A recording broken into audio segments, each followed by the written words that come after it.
What's up, everyone? It's me, Joe Schmmo, back. This is another episode of Joe's Corner. I am joined by some of my co-workers today over at Mobile Gaming News Network. Say hello, guys. Hello, I'm Ntwelve over from Mobile Gaming News Network. I'm mainly write on Danmachi over there, but I also stream over on Twitch at twitch.tv/N12. There you go. And then you, Nick, you kind sir. Hi, my name is Dorian. I'm just a writer who writes whatever articles I think are good. The games I'm playing, though, for mobile are FGO, Azure Lane, and hopefully when this comes out, Arc Knights is released, and I'll probably be playing that as well. You can find me on Twitter at dSakochov, and for right now, hopefully I'll have by the time this goes up, I'll have like a Twitch or a YouTube channel or something up by then. And don't worry, guys, if you like them, all their stuff will be down below. Even if you don't like them, I say go check them out. Do what you need to do. So, we're here to talk about the website, first of all. And if you guys haven't heard, it's a website for gamers by gamers, essentially. We are just normal people writing articles that we think are interesting and getting information out there that everyone else should know. So, like he said before, Don Manchi, you heard Arc Knights. You got like Fake Grand Order, you have Girls Frontline, you got Bang Dream, you got Love Live. All those mobile games, and that's not excluding the Switch and the Vita and other stuff. We grab all that information and put it together and have a news format. I think that pretty much hits the note. Yeah, and I didn't mention this earlier. Besides Don Memo, I also play SAO Rising Steel. I'm going to try and start covering that soon since Don Machi is going on a break right now. It's not going to have like any news for like 3 weeks, so I'm going to try and start covering Sword Art Online or Alicization Rising Steel in that time. There you go. That should bring some people in. Because yeah. Everyone loves Sword Art, right? Everyone loves Sword Art. Everyone. Totally. You know, it's just the most beloved anime ever. Come on. No. Yeah. Question: do you guys know how long that giveaway is going on? Do you think it'll be going on in a couple weeks, or is it at the end of the year? It's said till January 31st in the actual post. Okay, so that brings me to the next thing. We have a giveaway going on for all those addicted to gacha. You guys know it gets expensive, and just remember that guy that spent $6,000 in Love Live and broke his phone. We don't want that to be you. We want to ease the burden, so we're doing a giveaway. All you got to do, and there'll be a link down to the form below, you got to describe your favorite mobile game in 10 words, and you can put in a raffle. It's basically to ease up your gacha burden. And I think a lot of us need a little bit of help when it comes to that. So, go check it out. Check the website out. I think we should just get into it. I think that should be all the news and updated. All that I just opened up the article. It's until midnight, January 31st at midnight Pacific time. There you go, everyone. All right. So, we'll start with Mr. Dorian here. How did you get into anime? We'll start with this route first. Oh, do I tell the truth or do I tell the lie? That is up to you. Okay, so the truth is, how I got into anime, I had seen a lot of shows when I was younger, but the actual thing that got me into anime is a movie called Ninja Scroll. Oh, I know what you're talking about. Now you know why I said, do I tell the truth or not? But I had watched Ninja Scroll, and it was so different from everything else I had seen, and for whatever reason, that was the moment when I went, I want to look into more of these Japanese animation from it. I'm not going to describe Ninja Scrolls because, one, the subject matter can go a little bit astray with it. Two, not quite what we probably want on this podcast. So, if you know the movie Ninja Scrolls, not the series, but the movie, then you know why I'm kind of tiptoeing around it. But because of that, I then actually really got involved. I got Slayers was the first thing that I had watched fully and in full Japanese with the subtitles. Then it went on to Love Hina, which has a personal place in my heart. It's not in my top 5, but I really wanted it to be. And then from there, it's Cowboy Bebop, Full Alchemist, Inuyasha, Dragon Ball Z, Sailor Moon. All those ones I've pretty much watched. I'm not as into some of the newer ones, but that's again more just they put out stuff that isn't what I want to watch, rather than the actual stuff. But that's basically how I got into it. You can thank Ninja Scroll for getting me into it. Oh, Jesus. Okay. All right, 12. What about you? So I'm actually more of a recent anime fan. I only got into anime. It was like mid to late 2016, and I'd watched like Pokemon and Dragon Ball when I was younger, so it was like I wasn't just getting into anime, but it was like when I started really watching it a lot more than I had before. And my first anime was a really bad anime to start with, and I'm not sure how I just like did not turn away after watching it. My first anime was Akame ga Kill, I believe. Oh, that wasn't a bad anime. Okay. It was bad if you compare it to the source material. That's Yeah. probably what Okay. he's. Yeah. Okay. I'll give you Yeah. that. I will give you that. Again, on my initial watching, I didn't like think it was horrible. I thought it was worse in the second half. But I didn't mind the first half. And then I went back and read the manga because I heard the manga was so much better, and I was like, yeah, that was a lot better in the manga. But after that, my second one, I'm trying to remember which one was second because I have two that I know I watched like back to back after that.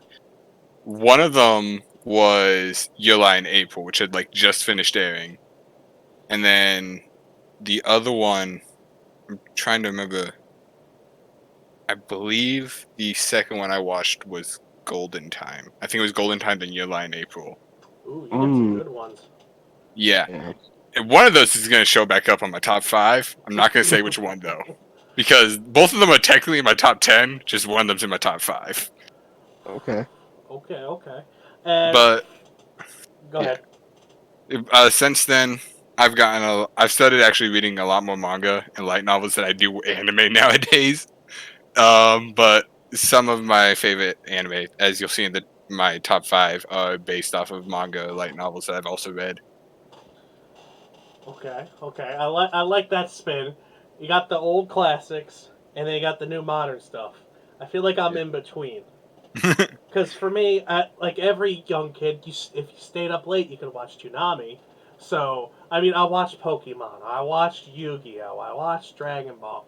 But for me, what interested me was I caught Inuyasha, and I caught Cowboy Bebop, and I caught Trigun.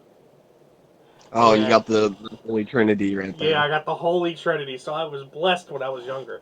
But I didn't comprehend and understand what was really going on. But so for a little while I was into anime, then I fell out of it, didn't really care much. Then in high school, my senior year, that's when my buddy Makai got me back into it. The one that got me right back into it was Angel Beats. Oh my gosh, yes. That was a trip. Kanade was bae for a while. Then I understood what a real waifu is and dropped her like a hot tamale. But it was a whole adventure for me because I went from that to watching Kuroko no Basket when it was coming out. Then Yep. I went back. I watched the classics. I watched Cowboy Bebop all the way through. I watched Trigun all the way through. I watched Inuyasha all the way through. I went back and watched that Holy Trinity again. But then my love just kept getting more and more and more. And then we watched Sword Art. We watched a bunch of different ones. And all the followers of the channel know how my story started, but I'll get more into detail when I start my top 5, which I think I should go first because I can blow through mine real quick. Go for Alright. it. So we'll start with number 5. Number 5 for me is, I don't know if you guys heard of it. It's called Horizon in the Middle of Nowhere. Yes. I have not, no. I'm just gonna, type this down, just be like, okay, I should watch that. It is good, and since you like the light novels develop more of the outer world and the overworld than the anime does, and it's so good. I love the politics in it. I love how they do everything. So basically, it's like would it be post-apocalyptic? I guess it's post-apocalyptic essentially. Yeah. and they're basically rewriting or redoing history as they read in this Holy Testament, and it follows these unique people and different creatures and everything, and you follow through. I'm trying to, how do I put this into a description? It's so good, but it's so all over the place. Yeah, it's oh, okay. it gives you when you get it started, it seems like it would be a school anime in a futuristic world, and then all that stuff gets introduced after like a few episodes, and you're like, wait, what? Yeah, so what I like about it is they introduce the politics of the world and they deal with it. It's like a good episode or two of dealing with the politics, but it's not overbearing, which is what I really Yeah. like. It's a good balance. And then they have some of the best combat scenes I've had, especially with music with like actual people saying in the background. It was like one of the first introductions I had to that, and it was flawless. And the music of the whole series is perfect to me, and it's one of the most favorite soundtracks for me. The mechs are not overbearing either. I don't like I like Gundam, but I'm not a huge fan. I don't like mech this, mech that. It's a good balance between regular fighting and mechs. It's not overbearing. They're there, but they're not the main concept, which is great. I like that personally. Yeah, I'll have to check it out. I'm not a huge into mechs, but yeah, I'll have to check it out still. Yeah, it's not overbearing. It's like, all right, there's a couple mechs here, there, and then they're done. And one of the main characters uses a mech, but she doesn't get a lot of fighting time. Essentially, she has a bunch of talking time, but not fighting time. Okay. Yeah, the mechs are there more as like the big guns, so they're literally they're here, but if they get taken out, they're gone. Yeah. Okay. Let's see, going through the list here. Okay, number 4 is One Piece. Everyone knows One Piece.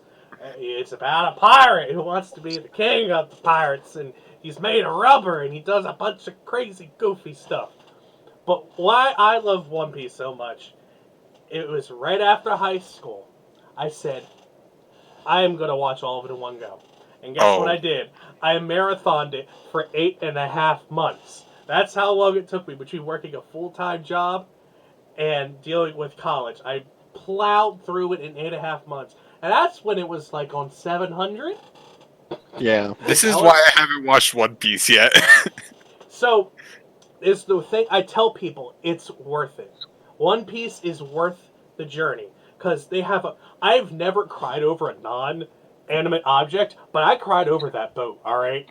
That made me cry, alright? Like, One Piece has given me emotions I didn't know I had. Like, it's so good, and the story is so well put together. And Oda knows which is amazing. Go ahead. Sorry, I said which is amazing considering, how long it's been running. Yeah, man. Oda knows what he's doing. He's like, I know the ending, but I'm just gonna milk it out some more, get some movies in, just keep on going. So everyone knows One Piece. Number 3 is Trigun for me. I love Trigun. For those who don't know what Trigun is, it follows this man called Vash the Stampede. Wherever he goes, disaster happens, and it's not his fault. It's everyone trying to kill him that destroys everything.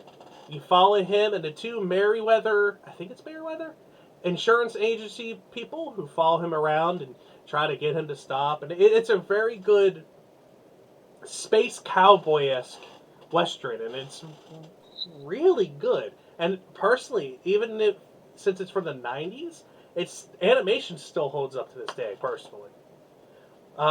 It was the day of there wasn't CG, it was all hand-drawn, which makes it even better. I've watched a few episodes. It's one of those that and Cowboy Bebop. I've watched a few episodes of both, but I've never gotten around to fully just watching the entire series. So Cowboy. You definitely. Oh, go ahead. You should definitely watch both of them. Definitely watch them through fully. Like, there are going to be some things that are going to be dated because of when they're made and how they're made, but it's not as bad as some of the other ones from that generation. And that leads me to number 2, which is Cowboy Bebop. Cowboy Bebop is outstanding. Its story is so well written. It has a more mature theme, I didn't understand that because I was younger. But once I got into high school and watched it all, I understood what they were getting at, and then the subtle. It doesn't overbear with the adult themes either. Yeah, there's there's a casino one episode. They drink here and there and they smoke everywhere, here and there, but it's not like affecting the plot at all. And it doesn't turn people off, which I like personally, because that's another thing where people get turned off is when some anime try to overbear on the fan service and all this other stuff. Cowboy Bebop doesn't have to worry about that. It's like the perfect balance of everything. And it's a space western. It's basically the same kind of concept as Trigun. It's a space western with mercenaries or bounty hunters that go around, and there's this like underlying story that goes through almost every episode. It's not consistent. There's a couple funny episodes, and then the rest is serious, especially near the end. And I don't want to spoil the ending, so yeah. All right. And then number one, which is probably going to throw you guys off a little bit, Love Live is my number one. And there's a reason behind it. In case you don't know, Love Live is basically it's a show about singing and idols and a bunch of other stuff. Can I just say, Love Live is in my top 10, but it's not in my top 5. I get where you're coming from. So the story for it has a very good undertone that you can carry to you and use in real life of never giving up. Doesn't matter what other people say, keep trying, and it goes on a bunch of that. But it came into a part of my life where I was going through a bunch of stuff, personal and dealing with, people dying in my family and stuff like that. It came along and picked me up, and it's earned its way into my heart, and it'd probably be there for the rest of my life. So, yeah. I just want to kind of going off of that. Like I said, it's in my top 10, and similar to you, it has this theme of like living with regret or like not living without regretting things, and similar to how it came into your life at a very important time, it actually came into my life where I was regretting a bunch of decisions I had made, and it was like one of those things was like, okay, that came into my life right when I needed it. Yes, yeah, that's on point. And a bunch of my other friends apparently did the same thing for me. So it's like that one of those animes that's just like, we know when to show up. Here you go. Yeah. But okay, that's my top 5. I blew through it because everyone that's been here has known for a while. Who wants to go next? Well, I started with the introduction, so how about you, Ntwelve? Okay. I just want to say first off, my entire list is all like newer anime. I think the oldest one here is from 2013. So I'm just gonna go from 5 to 1 again. So number 5 is the only anime from this past year that I really loved, and I've also read the manga for this. It's gonna be Kimetsu no Yaiba or Demon Slayer. It's so I haven't watched it yet. All right. Have either of you watched it? Yeah, man. Yeah. Okay. So, I did start with just the anime for this. I got into the manga like 5 episodes into the anime because I was just like, I need to know more. I can't wait each week. If you don't know the basic plot of it, basically Tanjiro, the main character, his entire family except for his little sister are killed by demons. His little sister is turned into a demon. He joins the Demon Slayers to find a way to cure his little sister from being a demon, and a bunch of demon fighting ensues. I think that's a pretty accurate summarization of it, without giving away too much, because there's a lot of twists and turns in the story and where it goes, and I think Tanjiro is like the best main character for the story ever.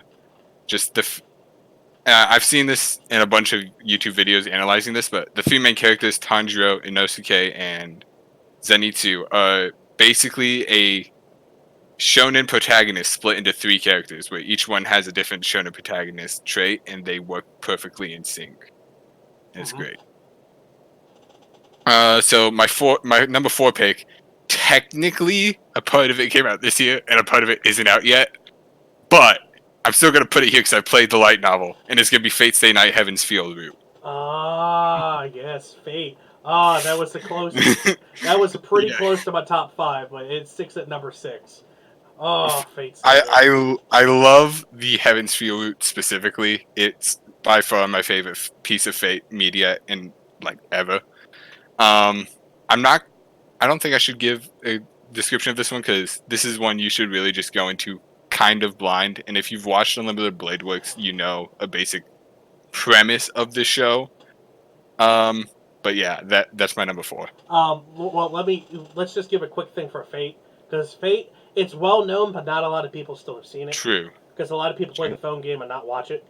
So Yeah, basically, okay, you go ahead, man. Yeah, basically for Fate Stay Night, the original Fate Stay Nights, it's split. It's originally a light novel that was split into 3 routes: the Fate route, Unlimited Blade Works, and Heaven's Feel. And the core concept of all these routes is the same. 7 mages summon 7 historical figures and to fight in a Holy Grail war for the Holy Grail. The Holy Grail war is just a battle royale. So it's pretty much just Fortnite, but with historical figures. At its core, it changes drastically eventually, but at its core, you can think of it, especially the prequel Fate Zero, is just Fortnite, but with historical figures. Am I wrong? Yeah, pretty much. And the historical figures are technically your guns in a way. Yeah. Yeah. Yeah. I haven't heard that before. That's interesting. That's an interesting way to put it, but it makes so much sense when you think about it. Yeah. It's just, it's one of those things where you're just like, yeah, that works. Yeah. But that's, Heaven's Feel is going to be the 3rd route in the original Fate Stay Night. Ideally, you would see both the Fate route and the Unlimited Blade Works route before you watch it. But there's not a really that good Fate route adaptation that has stood up to modern standards, because the 2006 one looks horrible. It just does. The animation did not stay good. Yeah, if you want to watch, just watch Unlimited Blade Works and then go to Heaven's Feel if necessary. Dean's Fate route that they did, it really is starting to show its age. Yeah, whenever someone asks me how to watch Fate, I go, so, are you okay with bad animation? Because that's going to completely change how you watch it. No, and also it can also ruin your thoughts about it too. So Yeah, I always say, if you're okay with bad animation and know that you get, and you know the one I'm going to tell you to watch first is the worst, then watch Dean Stay Night first. Otherwise, start with either Unlimited Blade Works or Zero. Actually, if I can add to that, if you watch Zero before Heaven's Field, it might actually be a good idea, just because technically Zero was a prequel. Is a prequel to all 3, but there's a lot of things that get introduced in Zero that actually work more closely with Heaven's Feel. Yeah, that's actually what I tell a lot of people. Is I say, watch either Unlimited Blade Works or Zero, then watch the one you didn't watch, and then if you want, watch Heaven's Feel. I feel like that, because Zero and Unlimited Blade Works, they can be interchanged pretty well. Because Zero is a prequel, you can watch it before Unlimited Blade Works. I personally prefer Unlimited Blade Works Zero than Heaven's Feel. I think that's the best what we currently have. Probably. And I just want to say to all the viewers of this podcast, I am sorry about that random call. I don't know who that was that tried to contact me on Discord, but I can't edit it out, so it's there. I'm sorry. I don't know what that was, but I got taken care of.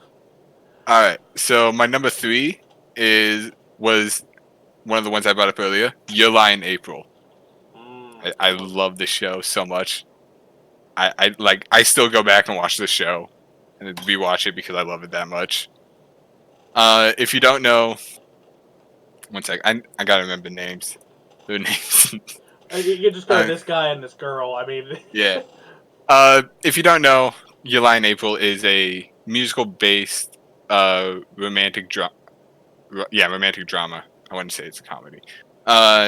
Where the main character, he is an ex-pianist, someone who plays piano, if you don't know what that is, who basically stopped playing piano, and then after a few years, he gets introduced to this violinist who basically gets him back into playing piano, and then just relationships form with them and their friends, and it's really romantic but really sad at the end. So be prepared for the sadness to come if you do watch it. That's actually really good for description for that, because I could go on about talking about it, but Oh yeah, ooh, I boy. don't want to spoil things because like I say these like my top 5 are literally shows I all love and I think people should watch. Yeah. Now number 2 is going to be one that a lot of people are probably going to be quick to throw under the bus, but number 2 is going to be Danmachi. Danmachi is my favorite light novel series and my second favorite anime series of all time. I do think the anime is pretty subpar when it comes to the adaptation aspect. It cuts a lot of character development and all that, but I still think they're good. If you don't know Danmachi, it is a fantasy series that takes a lot of inspiration from RPG elements, though it is not an isekai. Just gotta point this out because a lot of people will hear fantasy and RPG and think isekai, but it is not an isekai. It also doesn't help that it has levels and stuff, so you Yeah. immediately Yeah. there has to be somewhere in here. It looks a lot like an isekai, but it's not an isekai. Yeah, it's not. And it's it follows the main character Bel Crano, who joins a familia because in this world gods have come down to the mortal realm and they basically give some of the blood to mortals. Those mortals become the quote unquote children. Through having the blood called Falna, they can grow, gain levels, and become stronger so that they can go deeper into this giant maze underneath the main city called the dungeon. The main series follows Bel and his adventures going down, and his many adventures with many different women. We won't go into this. But in itself, it is a great fantasy story just by itself. It doesn't really lean so far into harem kind of things that it's annoying. And I think it actually makes a pretty good deal out of it because the main character has a crush on only one person. It's just everyone else who has a crush on him. So yes, if you're asking, yes, there is a harem. Yes, there's a harem, and the light novel, the very first light novel, actually makes fun of this, where he actually thinks, "Do I have a harem?" He's self-aware. I don't like this. Yeah, no, he's actually pretty self-aware about it, but he only has romantic feelings for one character in the entire series. So he kind of is. It's one of those things where like he realizes other people likes him, but he doesn't like reciprocate those romantic feelings back towards them. Also, what were you gonna say? There's also a bit of a hint that he kind of has to be faithful to this one person as well. I'm not going to spoil why. You'll find out in the story though, and so you can continue 12. I just felt I had to say that. Yeah, and one thing I will say, the anime for Danmachi does cut out a lot of character moments and side stories that, well, if you say them by themselves, they don't feel too significant, but they set up future things. So if you do end up watching Danmachi, just know there is a character that's going to appear in season 2 that was supposed to appear in season 1, who it's just gonna appear with no explanation. There is an explanation for it. It just won't be in the anime, and it kind of is annoying. I'm trying to think of who you're talking about. I'm going back and thinking who appeared out of nowhere. Naza. She appears for like half a scene in season 1. And then the first episode, and then the first episode of season 2, she just randomly appears as like a big part of the story. And she was supposed to have an entire episode, like an entire mini arc dedicated to her in season 1 that they cut out. Oh, that's right. If you read, that's right. I was thinking the manga because I was following the manga, and it didn't even click me about Naza. Yeah, that's right. She was there she actually is in the manga for a little bit. Even she gets cut out a little bit in there, I think. Yeah, so in the original light novels in Volume 4, there was the main story that was adapted into the anime, and then there was 2 side stories. One of them was the introduction to like Naza and what she's all about, who her character is, why she does what she does, and that was completely cut out of the anime in its entirety. But I guess I'll just move on to my number one. This one, similar to how you said Love Live has a very special place in your heart, this one has a very special place in my heart, and it's going to be Koen no Katachi, or Silent Voice. It is a movie, I will say that. This movie just holds a pretty big place in my heart just for what it covers. For a little bit of background, in high school I did take ASL. That was my second language. So just knowing a lot more about deaf culture than probably the average person like watching that movie. So I'm going to say some heresy. I have never seen it. Oh my gosh. I have never watched it. It's not that I'm avoiding it, I just have never had the opportunity to watch it. Fair enough. I will say it didn't get its Blu-ray release in America or in the USA until early this year. It was like April of this year when it got its release.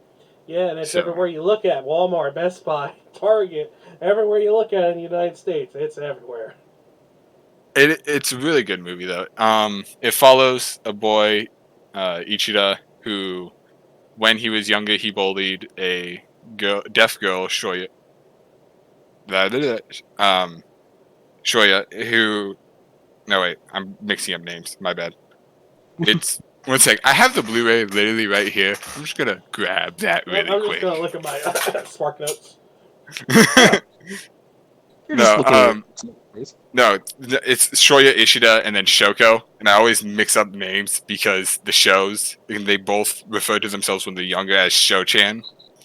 So it's really annoying at some points, but basically Ishida, he bullied Shoko when they were in 6th grade, and fast forward to high school, he's basically, after failing to attempt suicide, it touches some really strong topics. He basically tries to get in contact with her and basically tries to become a friend as a way of asking for forgiveness. Aww. That sounds really sweet, actually. It's really sweet. Yeah. It is sweet, but it's also... dark? Not necessarily... Yeah, it's not necessarily dark, but at some points it is really hard to watch. Yeah, it's more of the depressing factor. It's literally you'll just go, oh, I've probably done that, and you don't even realize it, and you end up with a lot of those types of situations, unfortunately, and it's like, oh, uncomfortable. I don't want to continue watching because I'm feeling uncomfortable, and I don't mean that in a negative way. I just mean like it's just you realize what this person's going through when it's happening, and and I'm saying that as the main character. I'm not talking about the other person. I don't. I'm perfect. I have not been there. I have no experience with that other person. I'm just gonna leave that there because I don't want to spoil it. It's my favorite anime for a reason. I feel it's really powerful, and again, I've had that ASL background. I have like a lot of things that just personally, like, this movie touches me in my heart. It's something that I love and I wish more people would watch. So yeah, those were my top 5. Alright, and on that sad note, your turn.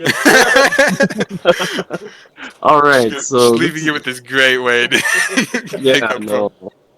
Oh, no, I could pick up from it. That's not a problem. So for me, Dorian, my top 5, if I had known movies were included, I had assumed it was by series, so my own fault, I didn't clarify.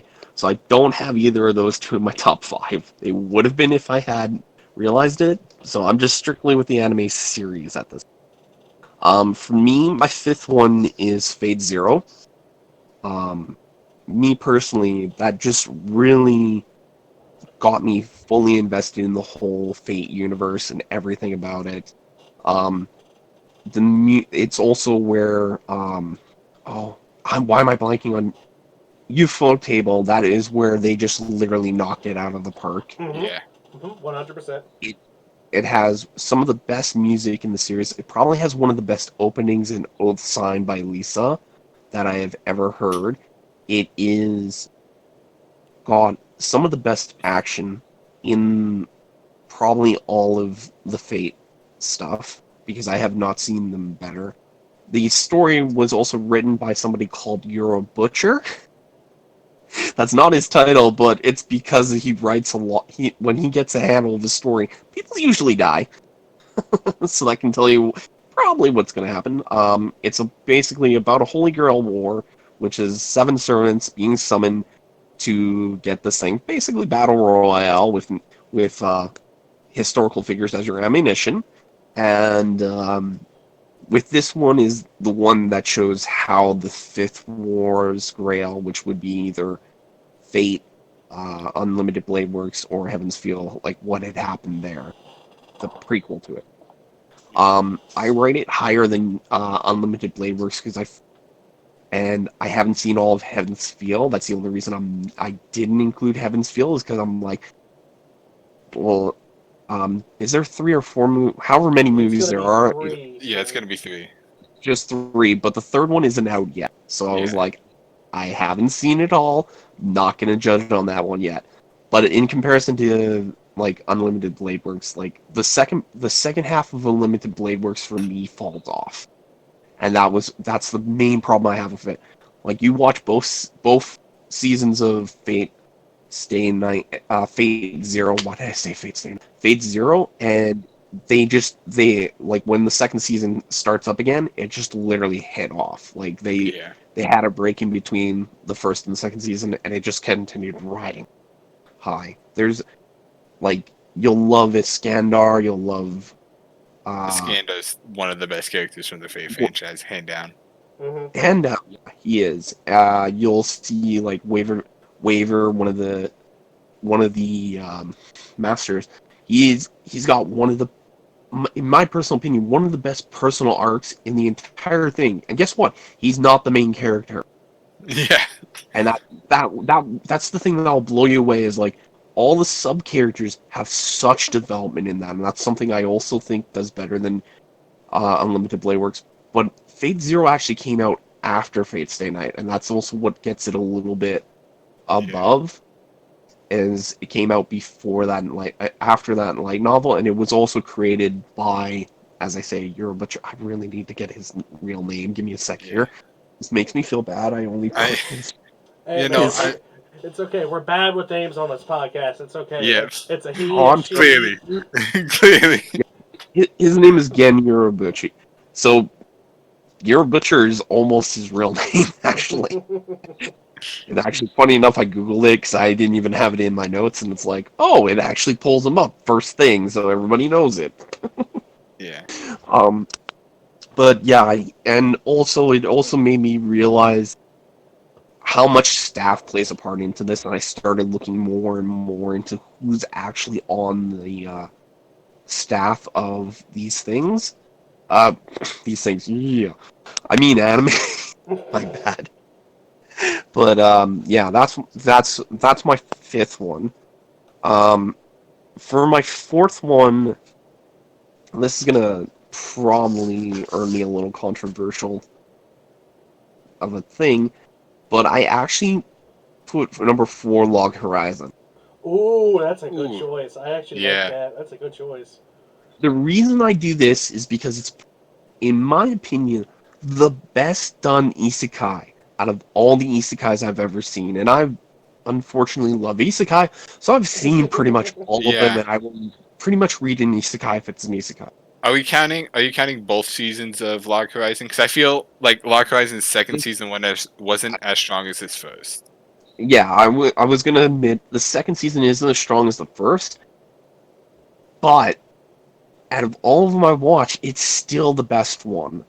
Yeah. Now, I say of all that I've watched, I've actually read some isekai that are better, but they have no adaptations. That's the only reason why it is still the best. I think the only one for me that contends with Log Horizon for best isekai is going to be Konosuba, and even then, that's more of a comedy. Yeah. It's a satire on the genre as a whole. Yeah. For Yeah, me, it's more of a it's more of a parody, so that I should actually clarify, Konosuba is not included in my isekai count.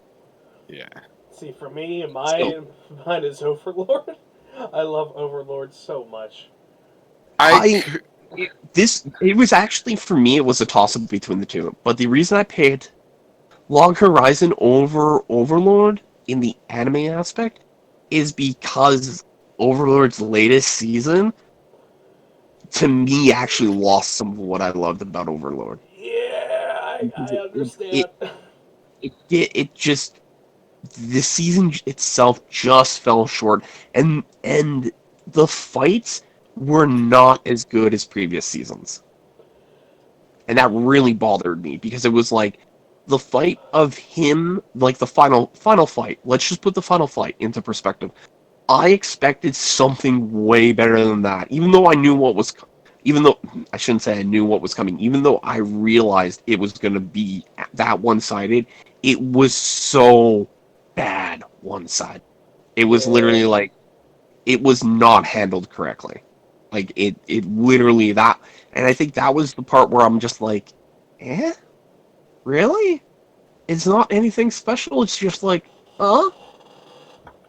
And I just mean, and you know which fight I'm speaking about. Yes, I'm I not know. actually talking about the battle. The battle was like, oh yeah, it's like that one, the duel. Let's put it this way: it's the The duel, one fight that would have mattered. the duel that should have actually really showcased uh That other Ainz's character. Oh well, yeah, that too. yeah Ainz versus and the other character. Like the other character was screwed to begin with. I already knew that, but it's it's still like it's a throwaway thing where it should have really hammered home how menacing Ainz really is, and it really just entirely fell flat. I'm just like, no, that's that wasn't what I was expecting. Because Ainz is basically the Overlord. He's gonna run roughshod until we get some heroes in. Now, heading back to Log Horizon, like the second season, it the whole the whole how do I put it? Whole trying to find out how to get home and everything, that does fall short. But at least the fight scenes were at least more credible, had more stakes to them, and I think that's the other thing is like the stakes were better done in Log Horizon. Like that's where the second season didn't lose me, and so I was at least hopeful. Hey, we're gonna get a third season. Anyways, since I talked so much about Overlord, let's go over Log Horizon itself. Log Horizon basically falls. Oh, jeez. This is where I'm gonna. Uh, right. Sorry, I lost where I was in my notes because we had talked so much about Overlord. So basically, we're following the main protagonist, Shiro, who's the founding guild master of Log Horizon, though Log Horizon doesn't actually form until later on in the first season. And he's basically part of the Enchanter class with a subclass of Scribe. I know I just said classes, don't worry about that. They actually go through and explain these pretty well. But basically, he's a support character. And support characters usually get shit on. Let's be honest. Oh yeah, You pick a no, support character in any game, and that's actually what this is it's actually the world that they're in is based formerly on a game called Undertale. And he's not he he's basically a socially awkward person, and he it doesn't seem like he would be a strong character or wise character, but that evil glasses man, when he puts brass tacks down and he pushes his glasses up, you know shit's gonna happen. yeah. And it basically falls him, one of a friend of his, who was a part of his former group that he was in, the debauchery tea party, and then also like newcomers like Atsuki, Nianta, Toya, Minore, throwing out names because they're just going to add into it. And so everybody, so how do I put this? Like, there's just so much you have to run through. Elder Tale takes place basically on a parallel Earth, but the story is all about fantasy and stuff. But when they're in the actual world itself, like, things are starting to become more real. Like, if you're in a female body, like a guy in a female body, you actually are now a guy, and vice versa. And like, how you set up your character, how you made your character to be, your personality kind of resembles that as well. So it's like all these things, but they're starting to become more and more. I shouldn't say real, but it becoming more and more less fantasy, more an actual reality itself. And that's what everybody's trying to figure out. Okay, how is this? How do we get home? Can we really go back? What do we need to do? But the NPCs also become real people, and then you actually have to deal with their politics, what they actually handle, how primitive their stuff actually is, how scared they are, how the systems that worked in the game actually work against you in real life. Like, they have this, like, the Guardian system in their city. It backfires eventually, and that's actually part of the second season, is like, this Guardian system actually, I think, part of the second season, or is it part of the last part of the, forget. No, it's part of the second season. Yeah. Okay, it is part of the second season, but it actually starts working against them, because it starts becoming more and more real, and it starts becoming more and more like, it's unnatural. And that's what they're trying to figure out, is they're trying to figure out what is going on here.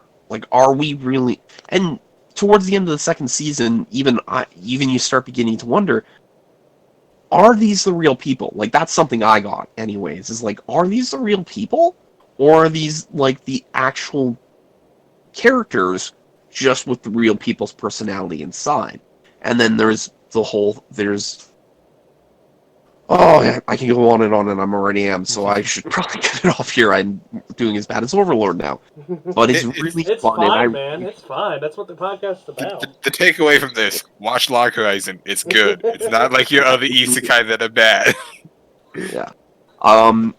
And don't get me wrong, like, it's like, if you're expecting, they are overpowered in a sense, like, at the start, but everything starts scaling up to them as well. So, like, while it's like, you'll see at the beginning, you'll be thinking, oh, this seems like he's a creator. No, everything starts ramping up to catch up to them. And even in the beginning, it doesn't necessarily feel like they're overpowered, because a lot of the beginning is PvP based, where they're kind of fighting other people. But it goes into like the planning of it. How is Shira going to strategize to take out that person or get rid of this, bypass that? It's not necessarily him going against. Oh, he's going against the level 5 monster while he's level 90. Yeah, and exactly. It's not like Kirito, who's naturally gifted in that system, is how I should put it, because although Shiro knows, like, all about the system, as I say, it's becoming more and more real, and the more and more real it becomes, the less and less powerful they get. Yeah. This is the way I should put it. That said, that's enough about number 4, Log Horizon. Now, we get to talk about number 3. And there was a reason why I said I don't include Konosuba in my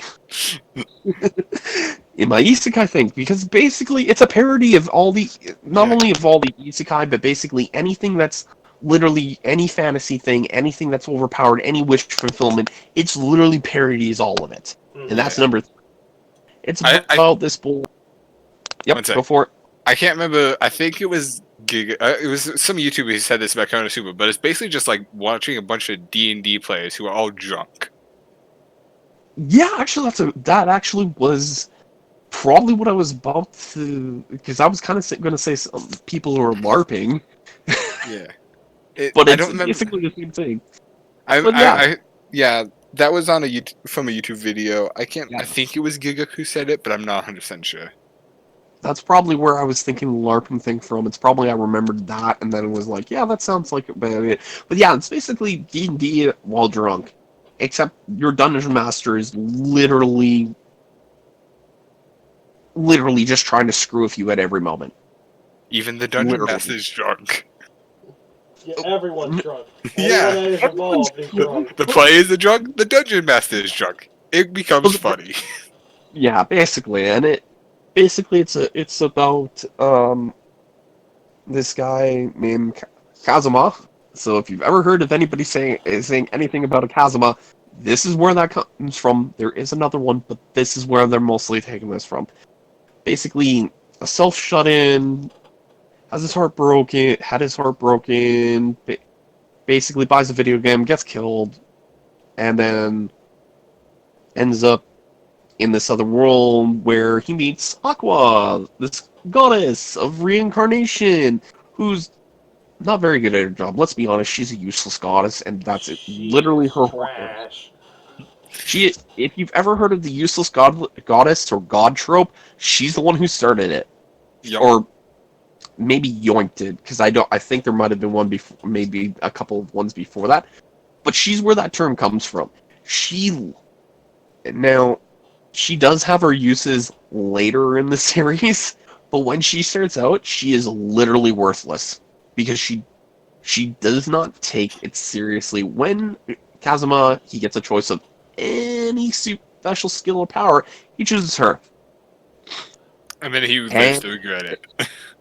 And then, yeah, he lives to regret it, and he gets reincarnated in that world with her, and then they meet up with another party member, Mega Man, best character in the game. Best character. Well, in the game of getting Kazuma, well, that's basically another story. But basically, Mega Man is the best character with some of the best growth in the series. Yep. Darkness, their tank, who's a masochist, who's not very good at tanking. But she's a masochist, so it makes it all better. That's okay. Yeah, makes it all like you said. Yeah. And well, their whole thing in the beginning, Adventure Town. I don't think that's the actual name, but I just call it Adventure Town anyways. I think it actually is called Beginner Town or something like that. Beginner Town, okay, yeah, it's something like that. But anyways, they basically stay there instead of going out and going to defeat the Demon King. Basically, the Demon King's army, for whatever reason, they actually do have reasons, but it's like, if you really stop and think about it, it's dumb. They keep sending people to this beginner town. It's like the dumbest thing ever. Like, it's smart in a way. Like, if you stop and think, let's kill all the beginners, and then there's no more high adventurers, then we can go kill the high adventurers. Like, it's smart from that point of view, but it's like stupid from the point of view of, you don't need to send all of them. And it's about their wacky hijinks and everything else. And they have a first season, a second season, and I think was the movie. Yeah, the movie. Yeah, the movie was fantastic. I haven't seen it yet, and I want to watch it so bad. No, the movie is probably one of the best movies I've seen, and that really seems weird because it's like, why does this work? Well, see, think about it. It's so good. The writer for Pulp Fiction said it's a 5 out of 5. Oh yeah, my gosh. Yeah, and he wasn't kidding. Actually, that's the more my god thing is, like, somebody actually went, "Are you kidding?" He's like, "No, this is actually really good," and it's basically, for the movie, they didn't change anything either. It's just literally, here's what we did previously. We're just giving it a bigger budget. That's literally all. And the one thing you will need to get used to is the animation style, because the animation style seems low budget, and I think that's part of the parody thing. Is it's like it's got lighter colors than you would normally see in an anime, and then the second season you will notice a slight dip in the animation. I feel like that's part of its charm, though. Is like, because like you said, it's a parody, and I feel like that's part of the charm of that. It's kind of like Borderlands. But in the second season, you will actually, it wasn't as nice as the first season, so I'm like, you will see it being lower, but it's like that. And then, like, the second season does have a bit of a dip, so you do actually have to watch out for that. Yeah, so that was my number 3 because like for comedy for me it's like my go-to comedy show. It's like if I want a good laugh, it's Konosuba because they even now it's still funny. Yeah. The only issue is, and it's outdated now, is like some of the comedy concerning Kazuma with Oh, yeah. that Oh, I'm not yeah. that you might, and that was in the movie, I think. That's Yes, probably it, the yes, only it down. was. Yeah, that's the only downside is there's one thing with Kazuma, and it's funny as in, yeah, it's funny, but it's like at the same time it's like because they kind of beat the dead horse with it. So you may have an issue with that with the movie, and if you do, understandable. If you find it funny, okay. Me, it was just didn't really it didn't hit its mark, is what I'm saying. Um, so that gets me my number 3. Um, so my number 2, we're going back to Genyorubichi, I believe. I'm just gonna double check my notes here because I want to make sure I didn't make this up. See, yep. So number 2 is, this is gonna be maybe a surprise. It's Puella Oh, Madoka yes. Magica. Oh, Madoka. Yes! Madoka. Madoka! I'm so sad this So isn't on my top 5, but it's like right outside of it. I think it's my number 7. yeah, I put it as my number 2 because it, one, reinvents a lot of the magical girl tropes. 2, it is, the art style is unique. The writing is probably some of Urubichi's best that I have seen. Like I haven't read anything else of his or seen anything else of his. So don't, if you go, wait, there's something better. Well, let me know and I'll watch and I'll see. But everything in this show literally, how do I say it? It's about a magical. There's It's so really many hard. things I want to say, but there's so many spoilers that I'm Yeah, trying to it's watch out really for. hard to explain Madoka without spoiling episode 3. Yeah, well, episode 3 literally turns everything on its head. Yeah. But basically, Madoka is a story about a group of female students who choose to become magical girls. Um, are they in middle school? I think they're in middle school. I Yeah, think they're they're middle school. They're middle school, okay. And basically, they're battling witches, and it on the premise, it seems like this is what the show's about. As the story progresses, though, you find out, whoa. And what they managed to fit in 10 episodes of the series, or I think because it's the final 2 got delayed till yeah. April, but because of the earthquake and tsunami. But the first 10 episodes and then the final 2 add to it. But it's like these 12 episodes. I guess I should do the whole season. They put in so much that you would normally see over an entire like 3 or 4 season. Yeah. Like, and everything works. There's nothing that looks out of place. There's nothing that you would question. Well, the movies make you question something that upsets me, but everything has a natural flow to it. And the funny thing is,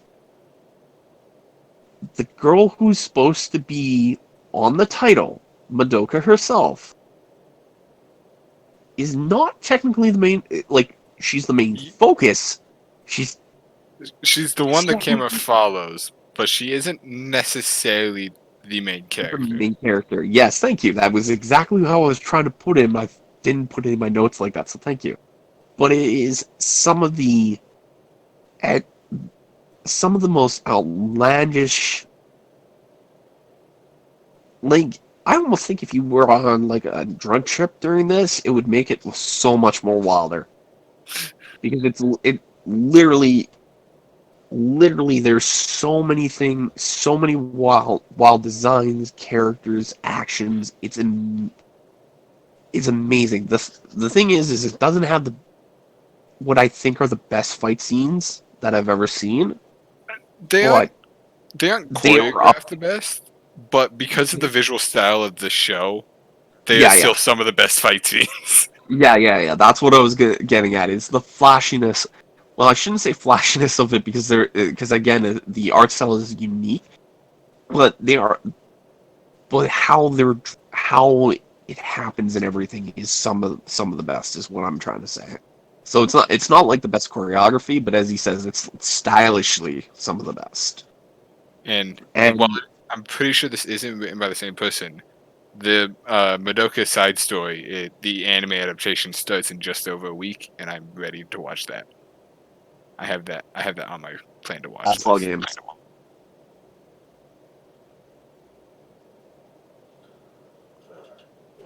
And the movies, there's 3 movies that come after the anime series, and the first 2, kind of are recaps, but they do have little nuggets of new stuff here or there.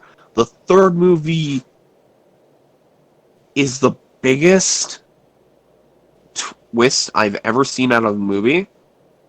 Yet at the same time, it's literally like one character's fall from grace is literally how I put it.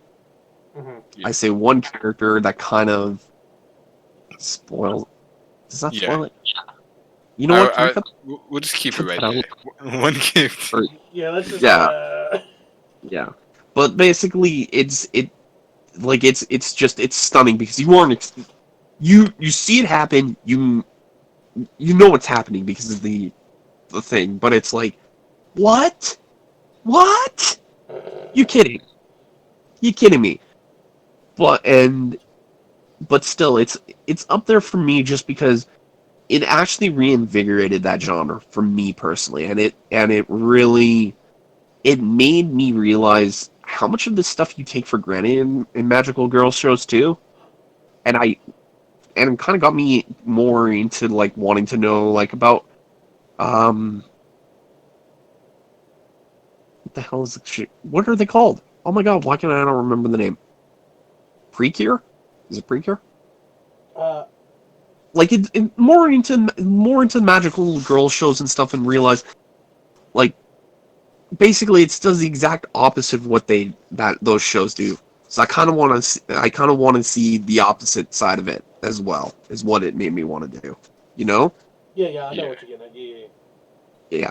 So there was that. So that's my second one. Finally, my top one for me personally is Full Metal Alchemist Brotherhood, because it is, I think, probably the best animated. Well, it's technically actually from source material. It is one of the best animated. It's the second time they did one, so they kind of had a audible or do-over or whatever. Yeah. But it is probably the best adaptation from the source material. It does not waste any time hitting you with what you need to do. You know Edward Elric is his last name? Yes, Yeah, Elric.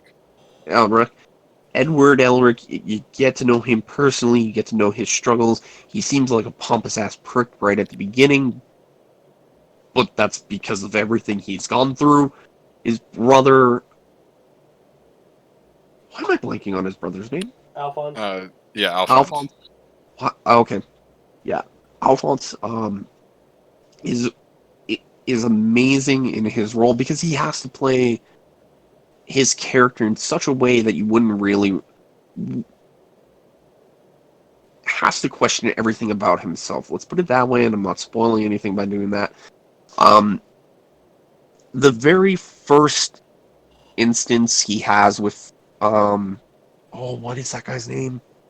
Son of a... Where's my notes? Talk about Roy? Not Roy. Like the one that really hits home is the Ishbalan? I can't remember. Show Tucker. When he meets Show Tucker. Yes. Oh. That hit me so damn hard, even though I had read the manga, because I had watched the first series. I didn't like as much. Read the manga, came to this. I know what's happening. I know what's going to happen, and it still hit me like a ton of bricks because it's so well done, and it's And I say just Show Tucker because that's all I need to say. When you get to that, it's literally, it just hits you like a ton of bricks. I think Joe's O's perfectly encapsulate what those 2 words mean. Yeah. And in fact, and that's the thing. Like, as soon as I said the name, everybody knows what the scene is. The thing is like, even the back, it has some of the best character depth I've ever seen in a manga or anime. I said manga because it's basically the same thing. It comes straight from there. But like Roy Mustang, you get to know about his character. You get to know about his struggles. Um, like Show Tucker should be a throwaway person. You get to know his struggles. You get to know his foils. You get to know too much, and then you realize too much, and that's what makes him why we're all going, oh,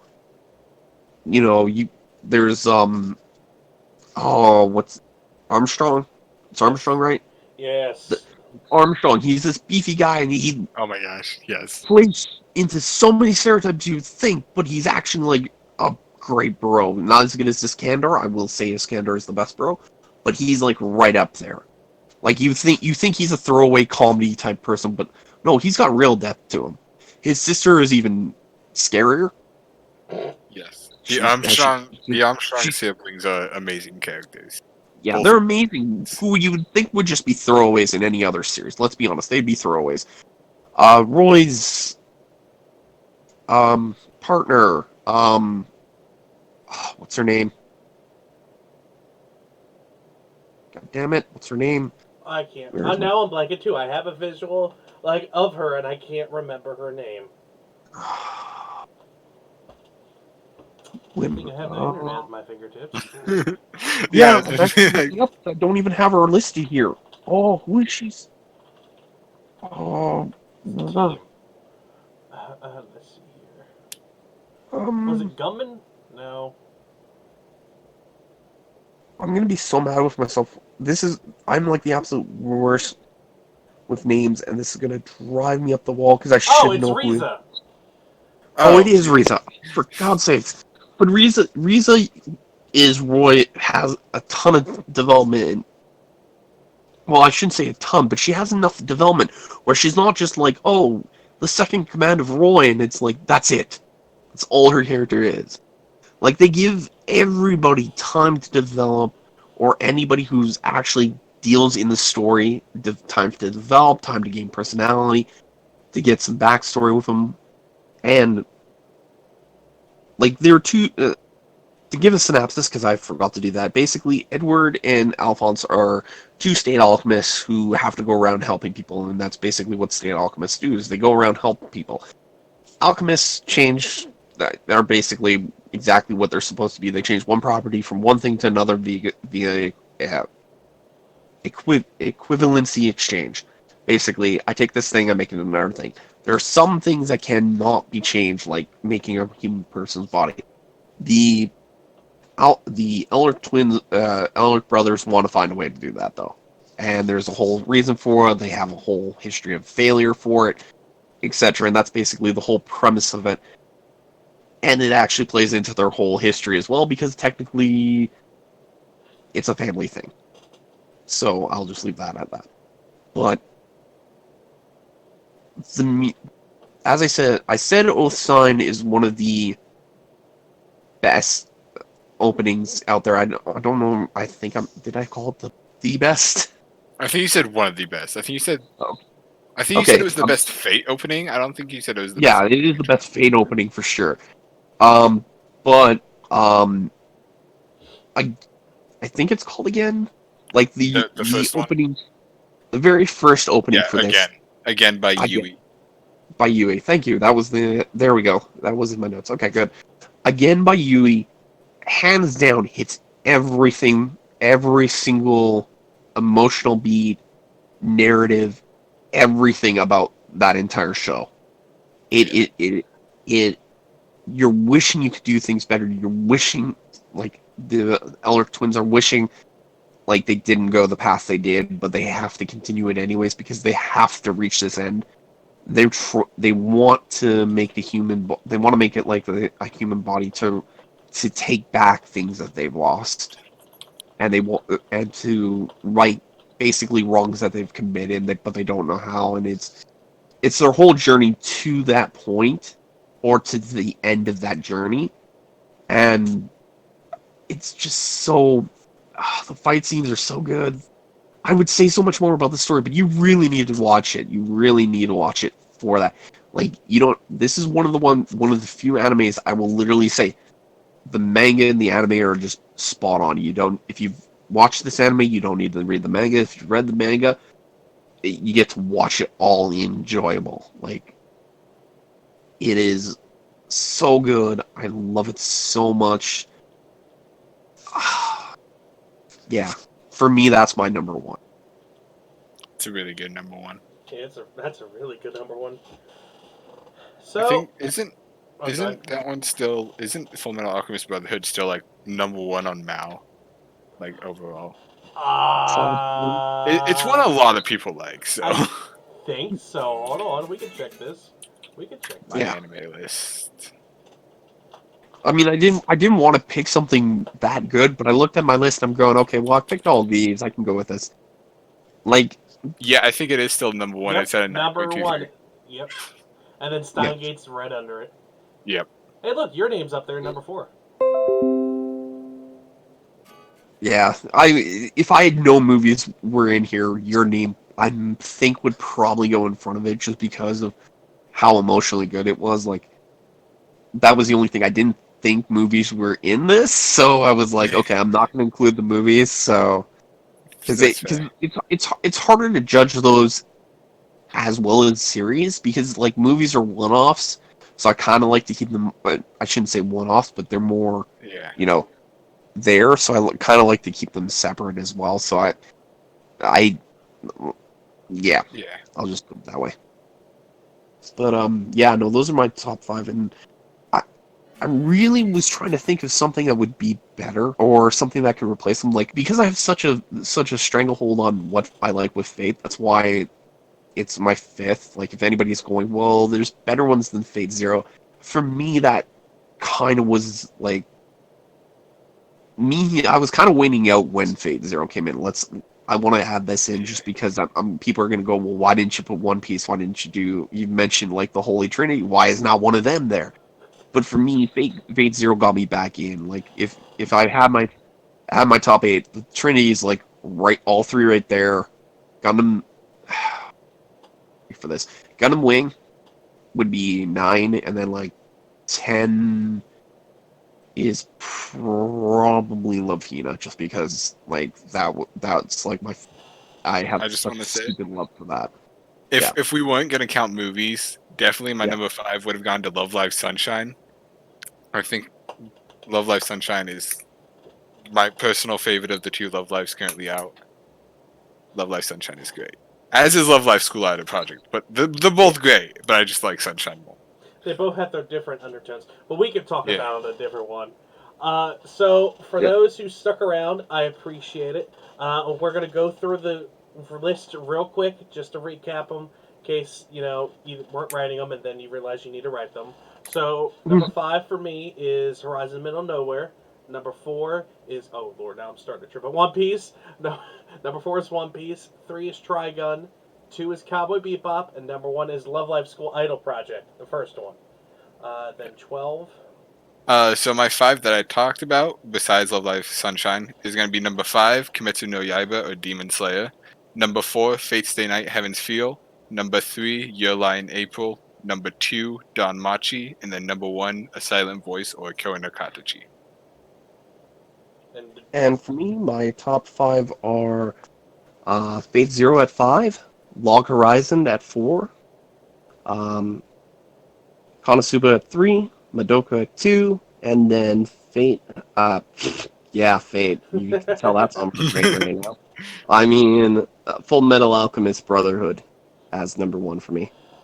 So let me know down in the comments below, guys, what you guys think about our list, and let me know your top 5, because I'm always interested in learning new anime to watch and recommending other stuff to other people. So I appreciate you guys coming out and sacrificing some of your time to talk anime to me. I really appreciate it. Oh, we appreciate thanks for having us. Yeah. So we're going to go off and go work on our articles and go do some other stuff. So until next time, guys, I will see you all later.